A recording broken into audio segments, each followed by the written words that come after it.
Today is a new day to start again. Take each moment one by one and do the best you can. Yesterday doesn't matter, it only serves as a ladder. Tomorrow isn't guaranteed, so make your plans accordingly. Today is a new day to start again. Take each moment one by one and do the best you can. Grand Rising, today is a new day to start again. It is 11/22/2024. I could work on some things with these videos. I had started to try and make it a little more professional a while back, and then my whole life got changed around. And I think I could probably get back into that again. I don't know, with my own little flavor to it. And maybe I'll do that moving forward, but today I'm going to stay to my script. So yesterday was a strange day. It's a strange life, really. Like an aura, sometimes it seems like it's out of our control, but there was like a bad mood in the air. Everything felt off, almost like an icky. When I woke up, it was snowy right off the bat. I didn't realize, I had heard that there was going to be snow, but I hadn't checked the Weather Channel much.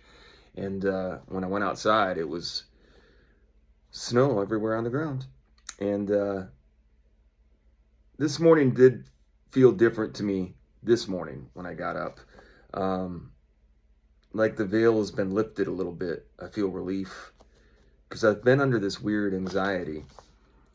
I started thinking about worry and missing, both of those things. Worrying about things and then missing people that you love. Both are harmful, actually. Worry does no good. And missing someone is harmful. Honestly, it's harmful to your gift. Your gift, your present right now. When you're missing someone, you're not in your awareness of your moment. It's okay to do. I mean, and it's natural, but there's not positive effects to it. There are specific points in our general accepted reality that I'm trying not to go into biblical because it seems to be such a divisive subject, but we'll just try to stay with language.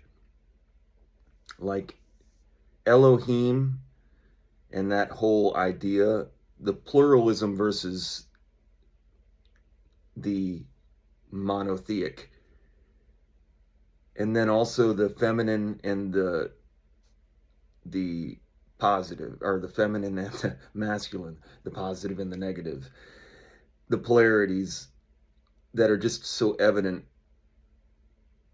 but manipulated into one way or another at the ground set. And there's obvious suppression. You can see places of suppression. Like, where, if we've had this many people and societies on this earth, where are all the bones? I mean, I know there's some bones, but the amount of time that they've talked about, like, you should be able to just dig in your backyard and start finding bones from 400,000 years ago. I know that they deteriorate, but there's just so many inconsistencies. It's obvious. And that's when I'm trying to get into the conspiracy theory stuff, which is such a taboo word. Like, literally, the word conspiracy has power. The Tao Te Ching is what I want to get into, because that's what's really been the biggest impact on me. And yesterday, this might have helped. I'm going to give a shout out to Eric Dubay, who did another rendition of the Tao Te Ching. And he did a narration of it and released it. And he's been a central point in a lot of what I've been trying to learn about he was a spring off point for me, because he did a rendition of the Tao, which was a Ron Hogan version of the Tao Te Ching. And that's what really initially pulled me. I was already into the Tao Te Ching, but then when I heard his version, it hit a different way, and it sent me off into. So, like I'd said, over the last few days, I'd been struggling a little bit with just ickiness, and he dropped a rendition of the Tao Te Ching, and that actually helped break me. I'm like, oh yeah, it's the Tao. Just quit worrying about it too much. And what the Tao teaches is awareness. I think it allowed me to understand, to shrink to like the smallest small that you can conceive, and then branch out to the biggest big that you can get. And when you're able to like literally do that, it helps you to find out where your own awareness is, where you're like, you are very, very powerful, but you're really not powerful at all. Like, it's the both play at the same time. The Tao Te Ching, this rendition that Eric Dubay did of the Tao Te Ching, it's not a Bible. I just encourage everybody to give it a chance. I'll link it below. To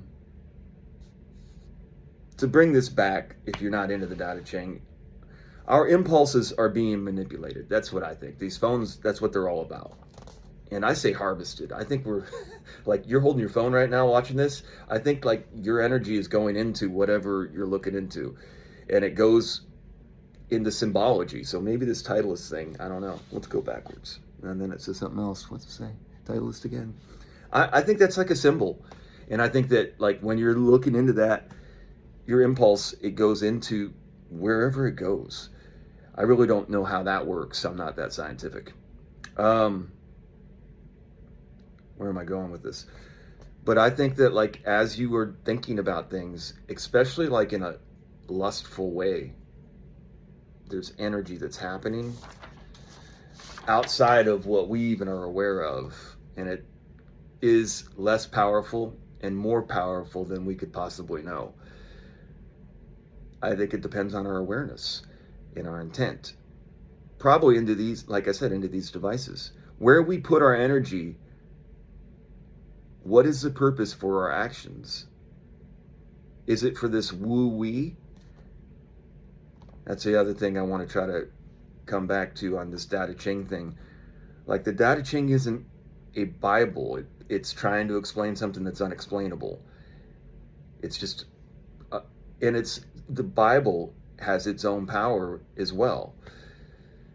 Our deeds are accounted for. I think when you find this awareness that we talk about in this awakening, this is your life to live. What is your role? I keep talking about this awareness, the awakening, the smallest atom, which we can't conceive, to infinity and beyond in Buzz Lightyear. As you become more aware, you focus your attention on logos, the processing. And we're really not taught to process, but we are processors. Our phones are receivers. We are the processors. And possibly the harvesters, and whatever we're releasing, I'm telling you. So the winter is going to be cold and dark. That's the one thing about winter. But we have these seasons, and it is but a season. Why do we spend all our money during this cold time? I mean, you get satisfaction when you purchase things. There's something that happens. There's this, you're contributing. You are giving your energy when you buy something. Why do we spend all our money on lies? Like, they are at the core, this Christmas, this thing. I don't want to do this because it's so hard. The things that I want to talk about, I think, are so important, but they're so foundational. Like, This is our consent. This is our soul that we consent. And if I make people more aware, you have the guilt and shame, and then you still continue to do it anyways because of social pressure. It's very powerful. Who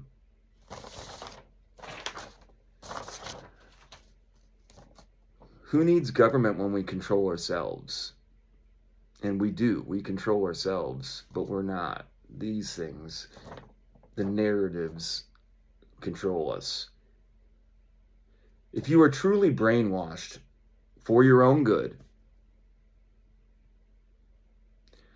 I think that's one that I want to bring up, because the Tower of Babel, I think, was something that was done for our own good, because what we did with that much power was outside of what we were supposed to be doing at all. And so that we were separated. You have to earn it. You have to earn the ability to learn how to use the power of humanity as a collective. And if we are not, and maybe somehow they've just been able to break them. So I guess what my point is, it may be for our own good that we are completely corralled and held in check with our own, impulses. And it's not necessarily malevolent, is that right? Malevolent,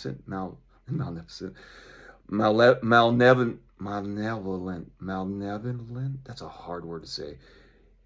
Anyways, or if it's for our benefit. You have to take self-account. And sometimes what happens is, as you become more aware, and if you're really into this idea of there is a creator, regardless of what your religion is, or how you format that over you, if there's something that's beyond our material realm here, pretty much every one of them at the core says your number one priority is the greater good. And if you start to realize that there's lies, then you at the core understand that lies can't come from good. So as we are playing along for our own benefit, there's shame in that. And when you become more aware of the shame, you become more aware that you must change. You have to change because there's too much shame. And our society is grounded in pride and shame. That's what it's grounded in. And those are not exactly when you step back, when you do the Tao Te Ching thing, when you get into that meditation of really centering on the ground of what is real, and you look around, what you see is things that don't go along with what should be. And from the big picture side, you see all this pride and shame, and you see it in yourself. And what the Tao Te Ching teaches is how to break the code of pride and shame. It's no longer pride and shame. It's, what are you going to do today? Apply what you know to what you're going to do today. And there's so much power in that. Even if but it always comes back to the same place, which is to live without pride and shame, to do things that are necessary. So the Tao is not the Tao Te Ching. The Tao is the Bible. The Tao is the Quran. The Tao is the Bhagavad Gita. The Tao is logic. The Tao is the Tao Te Ching. It's a paradox. That's why people don't listen to it. The Tao is the brainwashed. The Tao is they. The Tao is the enemy. The Tao is, I don't know if love is the Tao or the Tao is love, but both of those two are intertwined. It may just be as much as the Tao is hate as well. Um, it was before.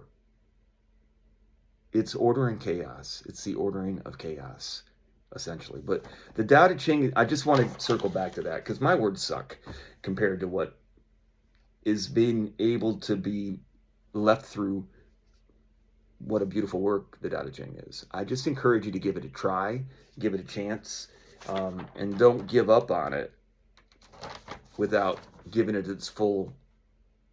Watch it until the end. Like people will say to me, "Have you read the Bible all the way to from beginning to end?" And that's a lot of work. The Tao Te Ching takes like an hour of your life, and you do have to give yourself to it. And it's not like perfect. There's some things in it that I don't really resonate with, but as an overall thing, it really helped me understand the Tao, which is the whole point, not the Tao Te Ching, the Tao. Anyways, this was really long, but it was intended to be short. I'm just trying to get this out again, so I hope everybody has a great day. The veil's been lifted for me. It feels like it was kind of rough, and now I'm ready to boom, go again. So I hope everybody has a great day out there. Do great. Be great.